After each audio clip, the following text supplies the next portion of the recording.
कलाम पाक में से हमारे लिए तलावत इर्मिया नबी का सहीफ़ा, उसका 18वां बाब, पहली से 6 आयत। ये वो कलमा है जो इर्मिया ने खुदावंद से पाया जब उसने कहा, उठ और कुम्हार के घर में जा और वहाँ मैं अपने कलमात तुझे सुनाऊँगा। तब मैं कुम्हार के घर में गया तो देख वो चाक पर काम करता था।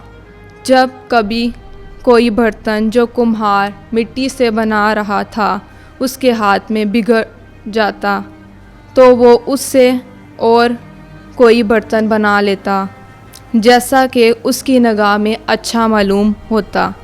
तब खुदा ने मुझसे कलाम किया और कहा, ए इस्राएल के घराने, क्या मेरा इख्तियार नहीं कि इस कुम्हार की मानित तुम्हारे साथ सलूक करूं? देख, ए इस्राएल के घराने, तुम मेरे हाथ में ऐसे हो जैसे मिट्टी कुम्हार के हाथ में। पाक कलाम का पढ़ा जाना और सुना जाना हमारे लिए बाइसे बरकत हो। खुदा का शुक्र हो।